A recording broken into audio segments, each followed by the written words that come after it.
One of the staples in Christian prophecy is Nebuchadnezzar's dream of the statue, the four different kingdoms in chapter 2 of Daniel. It's variously been interpreted, but most Christians interpret the four different kingdoms as ending with the kingdom of Rome being defeated by Christianity. That being said, I wanted to explore the text a little bit today, explore history, and explore some other biblical texts that would shed some light on a better interpretation of the book of Daniel, one that leads in something that is actually in accordance with history and in accordance with the biblical text. Now, for those who are unfamiliar with the dream and the statue, we'll cover just briefly a snippet of the section. It says in Daniel 2:32, this image's head was of fine gold, its chest and arms of silver, its belly and thighs of bronze, its legs of iron, its feet partly of iron and partly of clay. These obviously are four different kingdoms. And then they variously describe the four kingdoms in verses 34 through 35. Not entirely necessary to describe all these kingdoms or try to figure out what these descriptions actually mean, because Daniel does, in fact, interpret the dream for you a little bit if you just keep reading in the next couple verses. In verse 36, it says, this is the dream. Now we will tell it the interpretation of it before the king. You, O king, are a king of kings, for the God of heaven has given you a kingdom, power, strength, and glory. And wherever the children of men dwell, or the beasts of the field and the birds of heaven, he has given them into your hand and has made you the ruler of them all. You are the head of gold. Cool, easy enough. So the first kingdom appears to be the kingdom of Babylon. Don't have to spend a whole lot of time on that one. Now, the subsequent kingdoms get a little more difficult to ascertain. Starting in verse 39, he says, but after you shall rise another kingdom inferior to yours, then another, a third kingdom of bronze, which shall rule over all the earth, and the fourth kingdom shall be as strong as iron. And then he goes on to describe this last kingdom, how it's broken into pieces, and then the pieces of the kingdom aren't as strong as they were when they were together, which most people would interpret this as the kingdom of Greece, but we can not focus on that just yet. If we focus on verse 39, he talks about the second kingdom. It says, after you shall arise another kingdom inferior to yours. So this is an interesting statement because this is all we actually get about the second kingdom. All we learn is that it's an inferior kingdom. So obviously not as big, not as strong. Doesn't say for how long, how big. Doesn't say anything it's going to do, just says there's going to be a smaller, inferior kingdom coming after you, and then a third kingdom of bronze, which is going to rule over all the earth. So this must be the third kingdom. Third kingdom must be pretty damn big. It must be pretty significant. And then there's the fourth kingdom, and the fourth kingdom is described in great detail. We can surmise why the fourth kingdom is written in such great detail, mostly because the text was written in the middle of the second century, maybe even starting in the third century, when the fourth kingdom was in fact in power, namely the kingdom of Greece. Now, there are two usual interpretations of the passage. We've got one from history and one from Christianity. You could say maybe Judaism, because it seems that Josephus agrees with the Christians, but it seems that Josephus's agreement is really only because he wants the prophecy to come true and he's not willing to let it go. So he has to manipulate how he's reading it. And so he probably started this tradition that the Christians later pick up on. And we'll point more towards that in a second. So what we actually get from history is that there were four distinct kingdoms: the first Babylon, then the kingdom of the Medes, and then the Persians, and then Greece. This isn't just from history. We'll see it in the biblical text as well. But Christianity, in order to get Rome to be the last kingdom, because this is the goal, we want Rome to be the last kingdom and then Christianity. In order to make that a reality, they have to say that the head is Babylon, and then the silver is not Media, it's the Medo-Persian Empire. And the reason why they would do this is because eventually the Medes and the Persians did create one large empire, even though it wasn't always very unified. But did they, in fact, create an empire that could be referred to as the Medo-Persian Empire? Yeah, you could refer to it as such. But the reality is almost all of our ancient sources, even the Bible, doesn't treat it that way. They treat it as though they're separate kingdoms. And then later the Persians came along and conquered the Medes, and then the Medes were subjects of the Persians. And then obviously they're going to interpret the third kingdom as Greece so that they can have the fourth kingdom of Rome. But we're going to go through the Bible and some history briefly and demonstrate why this interpretation fails. This is not a good interpretation. This doesn't stand up to scrutiny. This one does. This interpretation stands up to scrutiny. If you just read more of Daniel, move on to Daniel chapter 8, Daniel chapter 9, Daniel chapter 10, he tells you in all three chapters that in fact the last kingdom is going to be the kingdom of Greece and then the end will come.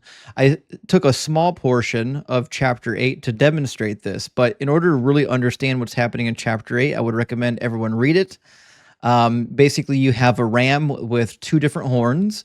That ram is defeated by a shaggy goat. The ram is represented as having two kingdoms, each horn a kingdom. Those kingdoms are the kingdoms of the Medes and the kingdoms of Persia. That gets defeated by the shaggy goat, which is Greece. And then the end comes.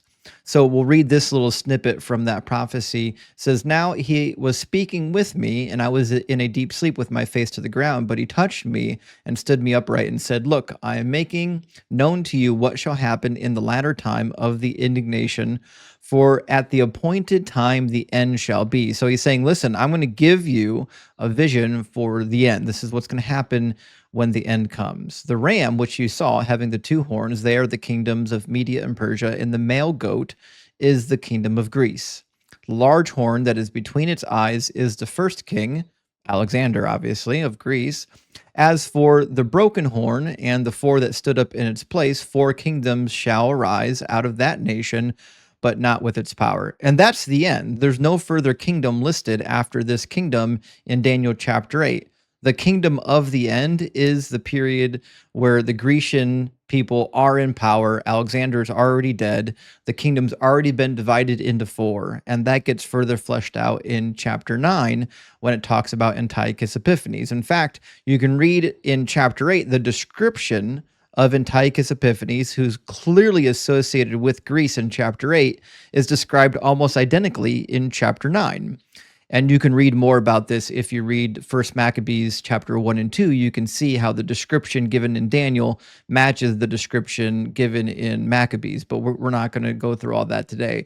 Needless to say, in the book of Daniel, the final kingdom is in fact Greece. But it's not just in Daniel. The other prophets agree that it wasn't a Medo-Persian empire that conquered Babylon. It was actually the Medes first. And this holds up to history. We'll look at that next. In Isaiah and Jeremiah, Isaiah says, "See, I am stirring up the Medes against them, Babylon, who have no regard for silver and do not delight in gold." This is a really interesting statement because Isaiah is suggesting that the Medes, not the Persians, conquered Babylon. And this is actually true if you get deep into the histories. If you look in the histories, it's way more nuanced than saying that the Persians conquered Babylon. That's not actually an accurate statement, but we're going to get to the history next. Jeremiah agrees. Jeremiah says, "Sharpen the arrows, fill the quivers. The Lord has stirred up the spirit of the kings of the Medes because his purpose concerning Babylon is to destroy it." So both Jeremiah and Isaiah are writing at a time period where obviously the Median Empire was strong and they were attacking the Babylonians. They were conquering the Babylonians. It wasn't until later that the Persians came along and conquered the Medes and then what was left of the Babylonian Empire. But let's look at this from history because it's not that the Bible's making this stuff up. We find this also in history. You also find the same stuff in the Dead Sea Scrolls. But if we turn to a little bit of history, we got a really interesting quotation, in fact, from Emilius. He's referred to as Emilius Syrus, according to the Roman histories, but it says, Emilius Syrus says in the book on chronology of Rome, the Assyrians were the first of all races to hold world power, then the Medes, after them the Persians, and then the Macedonians. So this is a really telling admission from the ancient historian. He's saying there were four separate kingdoms. They were in four separate successions, and it started with the Assyrians, and then the Medes, and then the Persians, and then the Macedonians. Obviously, we understand the Macedonians to be the Greeks. So we could find more, obviously, in other ancient histories like Polybius. He's quoted in Roman histories as well. And it says, after being wrapped in thought for long and realizing that all cities, nations, and authorities must, like men, meet their doom, that this happened to Ilium, once a prosperous city, to the empires of Assyria, Media, and Persia, the greatest of their time, and to Macedonia itself. So he's treating them as four separate kingdoms as well. He doesn't treat Media, Persia as a single entity because they're not a single entity, and there's no reason to combine them as a single entity. And we get even further detail on this from Dionysius. He writes circa 10 BCE or so in Roman antiquities in great detail. He says, for the empire of the Assyrians, ancient as it was, and running back to legendary times, held sway over only a small part of Asia, that of the Medes, after overthrowing the Assyrian Empire. Listen to what he says. The Medes overthrew the Assyrian Empire. He's agreeing with the biblical text. And obtaining still wider dominion did not hold it long, but was overthrown in the fourth generation. The Persians, who conquered the Medes, did indeed finally become masters of almost all Asia.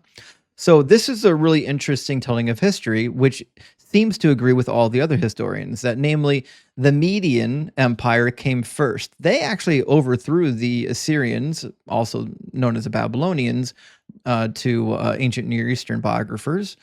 But then, only a short time later, a couple generations later, some historians say only 2 to 3 years, the Persians came through, they defeated the Medes and what was left of the Babylonian/Assyrian Empire. And we get again roughly the same thing from Xenophon. He writes roughly 370 BCE, so this is much closer to the events. And it says, here was a large deserted city. Its name was Larissa, and it was inhabited in ancient times by the Medes. So he's saying there's this old city. It was inhabited by the Medes, not the Medo-Persians, but the Medes. And this, listen to what he says about this city. He says, this city was besieged by the king of the Persians at the time when the Persians were seeking to wrest from the Medes their empire, but in no way could capture it. So Xenophon is saying here that there was a kingdom of the Medes that had to get conquered by the Persians. And if we take this with the biblical account, we take this with other historical accounts, and we take it with other less historical accounts, like we've got the oracles of Sybil. We've also got a different text in the Dead Sea Scrolls, like the Esther fragments, that all suggest that the Median kingdom came first. They conquered the Babylonians.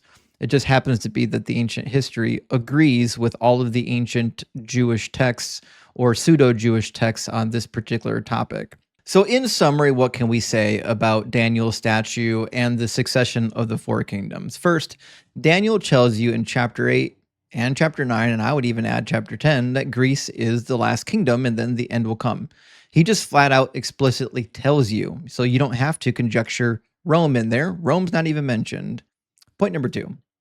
The Bible elsewhere states that the Medes overthrew or were going to overthrow the Babylonians. The Bible, if you believe, is an inspired text, you must believe that the Babylonians were overthrown by the Medes.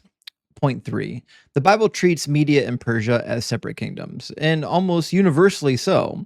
There's only a few occasions where we get this Medo-Persian combination, but even when we find this combination, it's denoted in the text that they're actually two different kingdoms. They're not one kingdom. They would have just one name. It wouldn't be Medo-Persia. Medo-Persia is implied admission that there are, in fact, two different kingdoms. They might have one ruler at a particular time period, but they're two different kingdoms. Point number 4, ancient literature and history treats Media and Persia as separate kingdoms and describes the Medes conquering Babylon before the Persians. So there's no need to go to this fanciful interpretation that somehow it was in fact Babylon, Medo-Persia, Greece, and then Rome. And now it's about this time you might be wondering, where did the Christians get the interpretation that there's a Medo-Persian empire that Daniel must be referring to? Are they just making it up? No, and this is where nuance is involved. And that's why I went through the sources that I went through, because the nuance is actually important, because there was a point in history after the Medes were conquered, that the Persians and the Medes did form some kind of an empire made of two different kingdoms. In fact, we saw a little bit of that in Daniel chapter 8 when we read about the ram and the goat. The ram, even though it was represented as one kingdom, had two smaller kingdoms inside of it, represented by the two different horns. But keep in mind, with the vision of the ram and the goat, there were only three kingdoms, not four. There were three kingdoms. It ended in Greece, and Babylon wasn't involved. So when we get this combining of kingdoms, what we find typically is that there are actually three kingdoms rather than four, and it still ends in Greece. But Daniel adds to the confusion because there are sometimes he mentions the Medes and the Persians in the same breath, most likely because this part of the text would have been written at a time period when the Medes and the Persians were, in fact, already combined, or in fact, it was just easier to refer to them as a single entity. For example, we get in the story Daniel 5:28. He says, "Your kingdom has been divided and given to the Medes and the Persians." And then he goes again in Daniel 6, and he says, "Now, O king, establish the decree and sign the writing so that it cannot be changed according to the law of the Medes and the Persians, which does not alter." And then this gets mentioned three other times in Daniel chapter 6, how there's a law of the Medes and the Persians that simply cannot be altered, right? So you might be asking yourself, well, if Daniel's referring to them as the Medes and the Persians, does it make them the Medo-Persian Empire? Well, kind of, right? When we're talking about a people group and there are people living at that time period, right? So the time that Daniel's writing about in Daniel chapter 6, the Medes and the Persians at that time period were already unified. So it would be correct to refer to them as the Medes and the Persians. But when we're talking about like the statue and the succession of kingdoms, that's where you actually need the nuance, because the Medes and the Persians weren't initially combined. They combined later, right? So it's not that the Medo-Persians took over the Babylonian Empire. It's that the Medes and then the Persians took over the empire. And this gets conflated a little bit in Daniel chapter 5 and Daniel chapter 6, because Daniel's basically suggesting that the kingdom is still somewhat standing and is going to fall to the Medes and the Persians. But I don't know if that is a good way to read the text when earlier he explicitly tells you that that is not the case. And we know from other parts in the Bible that the Bible explicitly states that the Medes got there first. So it's a matter of nuance, right? So the Medes were only there for a short time period, then the Persians came in and took care of business. And so if you're writing an ancient text about the fall of a kingdom, sometimes you add the nuance, sometimes you don't, right? And so that's why Daniel brings in so much confusion with it, whereas other historians, other biblical texts can fill in those gaps where Daniel is creating said confusion.